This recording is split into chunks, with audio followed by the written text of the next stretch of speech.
If it's Aussie and it rocks, it's right here. This is Triple M's Homegrown with Maddell. Yeah, it's right around the country on the Triple M network. That is 49 stations and on the listener app. This is huge. We welcome a band to the show, absolutely exploding everywhere. Not only in Oz, all around the world. Their Australian tour is sold out. You know the song. Oysters in my pocket. You cannot get a ticket to see these guys playing Oz. No surprise, super catchy songs. One of the hardest working bands too.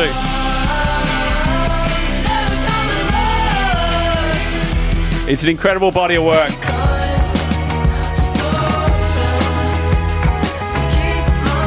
And we congratulate the guys on their debut album. We're loving what we've heard.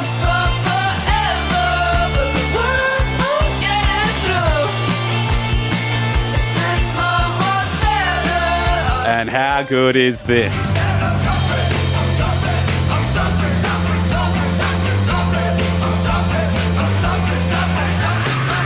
We welcome Royel Otis to Triple M's Homegrown. Lads, welcome to the show. Welcome to Melbourne. Congratulations on the release of this debut album. Thank you, man. Thank you so much. That was a good intro. That was man, I will follow you into battle any day. That's wild. That was good.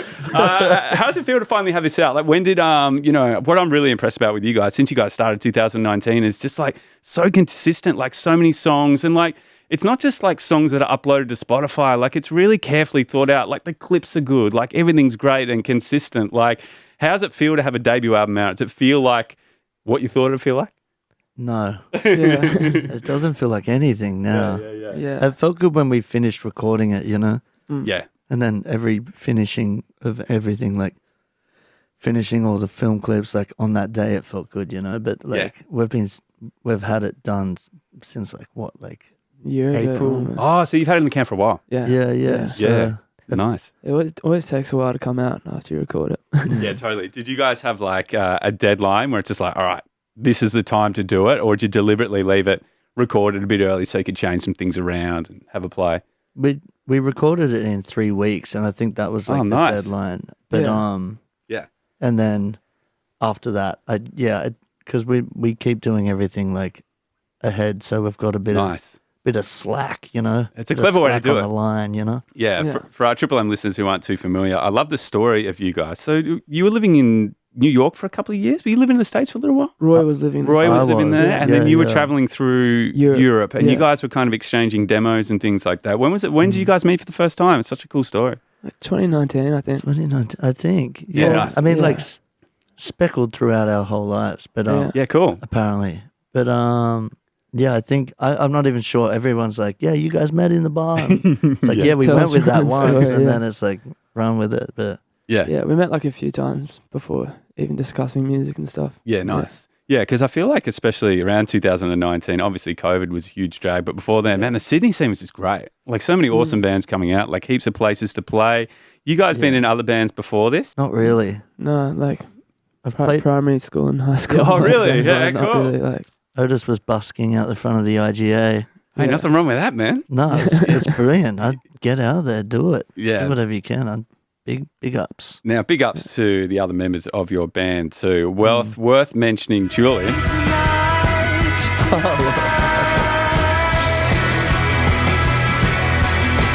Julian on the drums, of course, part of Mercy Arms, production arm as well, and also played with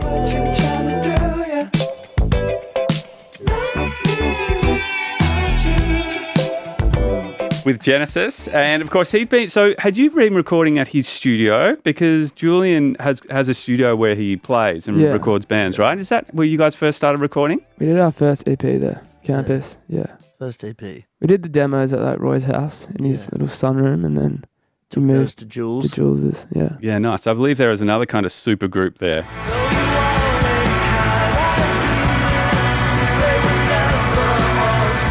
The Beefs? Oh yeah. Is this the Beefs? Yeah, well, that's what was on Spotify. Yeah, You're right. kidding. Yeah. That sounds nothing like the Beefs that I know. Look, that happens as well. That was with Kieran J. Callahan, right? And a few of those other acts. Yeah. Cool, man. Well, it must have been good kind of writing and recording with those kind of musos around. You know, when you have those kind of musos in the area, what kind of stuff are you learning from those people when you're kind of in the studio? It was weird. I think when we started recording that EP, it was the first time I met Kieran. He came, he came into the studio a few times. Yeah, cool. I think he did something on Without You. He played a bit of guitar. Yeah, he played little noise works. Yeah. You know. Yeah, nice. And what was the jazzed it up. And what was the recording process like for you guys? Was it everyone in the room kind of playing together? Or were you said you did it in 3 weeks. Was there a lot of overdubs and things like that in the place? Album? Yeah, the album. Yeah. So the album was like a week of pre-production and just deciding what we're going to do, what songs we want to work on. Yeah. And then a couple of the songs, like 2 of the songs, Big Siggy and Velvet, were jammed in the room live. I like it. With Dan Carey on bass, his nephew, who was 11 at the time, on drums, which was real cool. Really, 11? Yeah. That's so cool. Yeah. And he was he was cool because he just brought this like really bombastic style of drums that was just like, you know, belting away. Yeah. And that was fun, but the rest of them was a little bit more tedious, but never really slowed down. It always felt like a train moving at the right pace, you know? Yeah, absolutely. What's it like working with Dan? Gorgeous. Awesome, yeah. Yeah. He's a really cool dude. Yeah. He's a scary fella. If he's not smiling, he looks like he wants to... It's just like if he doesn't have a smile on your face, you think he wants to punch you. Yeah. He's got that look. Thinking. What's it like to finally have this album out and, you know, play these songs live? Like, there's one thing kind of recording them and having them banked for so long. It must be just sick to play them live. And people are singing all the words to these songs, you know? Yeah, it's actually That's crazy. it's crazy. Like, yeah. It's fun because they're songs that we haven't played live before. So it's exciting to play and challenge ourselves with the new ones. They're a bit more challenging to play. The guitar parts and all the synth parts for Timmy. Yeah. Awesome. Hey, and you guys just got back from LA. What's it like kind of going overseas? You're literally at the other side of the world. It's weird. And you so played the weird. show. You can watch this show on YouTube. Was it K-Rock? K-Rock, yeah. K-Rock in LA? Yeah. In LA, Yeah. you guys had just pretty much gotten off the plane and you've walked on this stage full of people who've been listening to your music for about a year? Like, how weird does that feel? Yeah, so weird. That whole thing was, I was saying to you earlier, was weird. Like the interview on stage. And Q&A, Yeah, Q&A. It's surreal. It was like a film, you know, where you get out of your car and go through some door and someone's waiting with an earpiece and a clipboard and okay, I've got them. We're heading towards the signing room. And just going, what the heck has just happened? How long were you there for all up? Was he just doing a few performances? Yeah, we were there, I think, for 5 days, maybe. Went to New York as well and did some radio stuff. How was that? It's good. Interesting. Yeah, it was good. Yeah. It's always interesting, that kind of stuff. Yeah. We didn't have the band, so it was just us two, just doing Oh, cool. a stripped back version of 5 songs. Oh, cool. Which is it's Nice. fun, but you definitely miss the band when you don't have it. They add a lot. They weren't written to be stripped back. Yeah, they're not really acoustic songs. And what's it like coming home and playing these shows? Make sure you check out the band's socials. I'm sure you have already. The response, we're seeing people queuing down the street. We're seeing people waiting in line. We're seeing people going nuts live. You know, the lines for people to sign merch, it's coming from every angle. Hey? It's so pretty cool, right? It's crazy, yeah. It's fun. And we've been signing vinyls after, and that's just every night I'm just what the hell? People are waiting an hour. Yeah. It's so nice of them. But Just to say hi, I think it's just so lovely. Something I would never do, neither. which I think is rad that, you know, you put in that much commitment, so it feels good to put that commitment back, you know. Yeah, totally, man. What's it like I always wonder when things like this happen, what's it like relaying this to your family, trying to explain it? You can't really. My dad always calls me and asks questions. I'm like, I don't know. My parents are always ahead of it. They know what I did way before I do. My dad's you're up to 3.7 million? Every morning he's checking the Spotify streams and everything like that. And he's oh, this happened at that show. And I was like, what? He's like, oh. You know more about it than I do. Yeah, way more. And he's like, oh, how'd you get to so-and-so? I was like, Dad, I'm tired. I don't know, man. How'd you know about that? How's the guest list? How's the guest list situation? Are you starting to get those messages from random people out of nowhere going, "Hey, man, remember we went to school together? Do you think I get me and 10 mates on the Yeah. Yeah, me and 10 mates. That's the crazy thing. It's not just could you add me to the door? Could I have +5? Yeah, exactly. I know, like just like no understanding. Yeah. You get some friends that just buy tickets and don't even tell you. They're just there, that's cool. Yeah, that's lovely. love. That's love right there. Was there some collaboration on this album too? I mean, Chris Collins worked on a couple of songs with us. Yeah. Ed Quinn. Ed Quinn, of course, from Yeah, there we go. Telenova. And for the diehard fans, Slum Sociable. bit of Slum Sociable. Yeah, of course. So was this the track that he worked on with you guys? Yeah. Nice. 2 steps ahead of you, lads. Yeah, you're my dad right now, man. Yeah. That's cool. What's it like collaborating? Is it normally you two kind of writing majority of the song? It must be nice to have someone else come to the space and mix it up. Yeah, put a little paprika on it, Yeah, no. It's Spice it up. Ed's just full of energy, so he's got a lot of it. yeah. So he's a good guy to have in the room. Yeah, absolutely, man. Real positive. So I was just saying before, like busy year coming up. Hey, like I was looking at your tour schedule. It's pretty much, Jules and I were saying, flat out until August. It's really exciting. Yeah. Are you guys riding on the road as well, or you kind of? We've kind of got we've got a stack of songs kind of ready to go. So we're always spitting ideas as well. Yeah. Got a bunch of voice memos from a plane where you just hear and like in between it's just like some pathetic little melody. It works, You gotta do it wherever you can if the inspiration hits. Yeah, absolutely. Let it smack you right in the face. Absolutely. Well, that's talking about what's coming up. I'd like to play a little game. We're going back. So all the bands that we get in, shout out to Eddie Curran, of course. Eddie Curran. So what this game is called, it's called Memory Lane. And when I get bands in, what I'm going to do is I'm going to pluck random gigs out of your gig history to see what you remember. And do you remember playing the Enmore with these guys? Yeah. The Rubens. Yeah. How was that? Yeah. That was awesome. Yeah. Tell us about the show. You guys were on first. Had you kind of met those guys before? Or is this kind of straight up play the gig? Roy knew them. I knew them a little bit. Yeah, nice. Because I lived in a shed in Camden. Oh, you're from Camden? No, I just lived in a shed there because I was broke and homeless. Okay, and that's where the Rubens are from? That's where they're from. And I had a mate who owned this underground abandoned army bunker underneath the airport in Camden. What? That's so cool. Yeah, it sounds weird as hell. And the only thing he had this big screen to watch movies on, and the only thing to watch was this horror movie called Poughkeepsie Tapes. Yeah, right. And it was just it was pretty grim and bleak, but we had big cook-ups and barbecues and stuff, and those boys were there. And Will from the Rubens is a massive horror movie fan, and he loves all the soundtracks and stuff. And that show was really cool because I think it was the first of our tour with them. Yeah, cool. So it was like a little reunion for me with them. I loved it.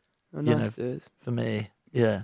They're sweethearts, angels, a lot of them. Yeah, they're awesome. And the Enmore is a pretty... Yeah. Grow up in Sydney, I'm sure for you guys, it'll always be a kind of bucket list gig eventually. Oh, definitely. Yeah. Iconic. Yeah, absolutely. All right. Well, let's go to... Reading. Oh, yeah. Oh, yeah. Little band. The Killers. The Killers. Also had the 1975 and... Oh, duh. Geez, this is a pretty good lineup. What's Reading like? Can you paint the picture? Even just driving in and all that? It looks massive, insane. It's such a big festival. Yeah. Which was first, Reading or Leeds? I think Leeds was first, and then it was Reading. I remember Reading being a little bit nicer, but it was they're both good. more held together. Yeah. Leeds was a bit loose. I think they were trying to, get their feet. Yeah. Feet right. That's a phrase? Yeah. Get your feet. Feet on the ground. Feet on the ground. Yeah. Trying to get their feet on the ground, How was the gig? Was it on one of the big stages or? We played a tent. Yeah, nice. A tent. It was cool. It was good. Yeah. Is that where we had the song cut? Oh yeah, the first Leeds we didn't play Oysters, and it was our last song. Oh really? So we changed that now. That always happens on like your big song, hey? Yeah. So we put that second last now. So whatever happens. And the crowd were like, "What?" Think it's our fault. Like we're choosing not to do it while someone's gone. Side stage. Get off the stage. Get off the stage. Did you get to watch any bands at Reading, or was it one of those things where you had to go quite quickly? We watched Steve Lacey. Yeah. Saw a bit of Billie Eilish. Oh, cool. Well. Yeah. Steve. Yeah, it was cool. Yeah, nice. All right. The big dogs. Yeah. Let's go to Perth. Spilt Milk. So Post Malone. Pacific Avenue. We had the boys as well.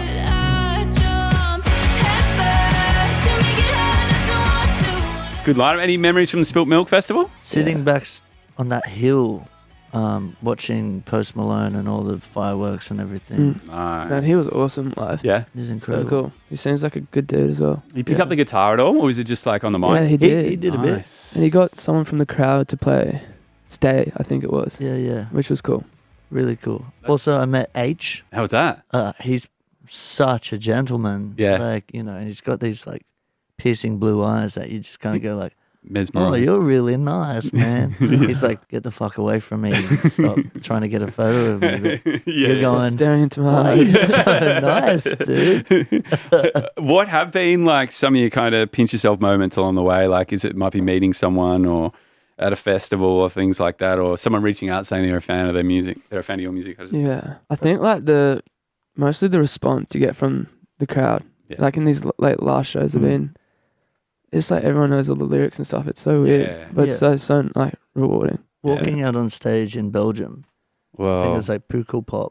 I don't know how to pronounce it properly. Oh, did you guys play that? Yeah. Oh, that looks awesome. And we sick. thought there would be no one there. We walked out and it was just like Whoa. this raw. But also Petey, he's his band Petey, but he's got an Instagram called Petey USA, and he's got all these hilarious videos to advertise like his music. But he's just like Cool. the funniest guy. And I walked into a bar and someone was like, "These guys want to meet you. Like they're big No fans." way. I was like, "Hey, nice to meet you. Nice to meet you. Nice to meet you." And he was like, "Hey, I'm Petey." I was like, "Hey, man. Holy shit!" Yeah. That was cool. Yeah, absolutely. It's all kind of just like weird. Blending into crazy. one, It's yeah, all yeah, blending into one. But yeah, like even just seeing like the Veronicas and like those those girls are so nice. But they're like supporting us and like commenting on our stuff. And like I think Natalie and Brugler tagged Sophie Ellis Bextor on the Triple J video, which I was like, that's crazy. That is nuts. How was supporting these guys? Good friends of the show, of course, the DMAs. That would have been fun. Yeah. Yeah. Massive fans of those guys. I like their Huge music. fans. Yeah. And of course, you guys have had a pretty similar experience, I guess. You know what I mean? Of course, their cover of Cher taking off, and then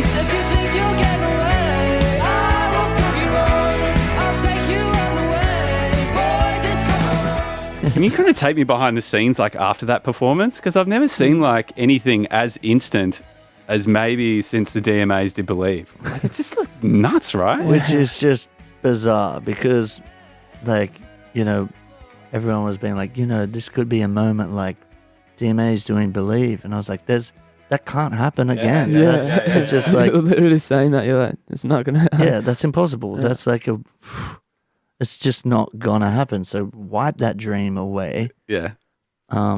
Afterwards, I called my cousin and he was like, "So how'd it go?" And I was like, "Oh, the cover. I don't know how it went. Like we just like acted on impulse, but I think we did our original really good. Like, Yeah. You guys playing Tassie? Yeah, we played on the it. weekend. You Yeah. played it live, Party and in- it was party in the just, paddock. just crazy, right? Yeah, it definitely gets a good response, which is like sick, but depressing as well. why didn't we write it? Yeah. No, that's good. All right, one more quick game for you, lads. On Triple M's Homegrown with Maddell, it's time for It's right party or dinner. So it's called Right Party Dinner, okay? Yeah, it's cool. Hey, that's Jules singing on the vocals there. So we've got nice. three things. You're going to write a song with one of these artists. You're going to party with the next. And the third, you take home to dinner. Now, your answers don't have to be the same. And I know you're a fan of these guys. So we got The Cure. Who else we got? Beatles, and very on brand here. So right party dinner with The Cure, The Beatles, and AC/DC. Dinner with the Beatles, right with the Cure, party with AC/DC. Boom. That was pretty good. I would maybe say right with the Beatles, but Okay. I don't know.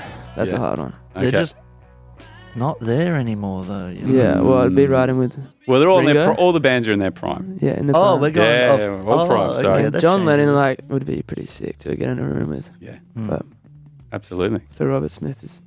Yeah, I don't know. That's a good one. Yeah. Yeah. Awesome, guys. All right, cool. Well, thanks so much for taking time out. I know you've got a busy day today. Show at the corner tomorrow night. Enjoy the night off. Enjoy some rest. Congratulations on all your success. We absolutely love the album here. Like, you know, when people found out that you guys were coming into the office today, we had to like fan them out of like this little area. And, Yeah, you know, so I think out. what's really cool about, you know, this album and your music is like, it's not just the kids that love it. You know, it's getting a huge fan base from everywhere, which is super exciting for you guys. You guys deserve it. Like I said earlier, hardworking. Congratulations on everything, and you're welcome to come back anytime and have a beer. Man, Thank would you love so to. much. Thank you, dude. For all the latest rock news, interviews, and backstage experiences, don't forget to subscribe to Triple M Rock on the Listener app. It's become a bit of a tradition here. We're saying congratulations on your album release. We've got a little gift for you, a textbook Coles mud cake, which we give to all the bands releasing an album. Thank you. And Can't light it for safety That's- reasons. and we can't set off the fire alarm. So congratulations on your debut album with Enjoy a Bit of Mud Cake. Thank you Thank so you much. That's so epic. much. That's beautiful. Cannot wait to get into this.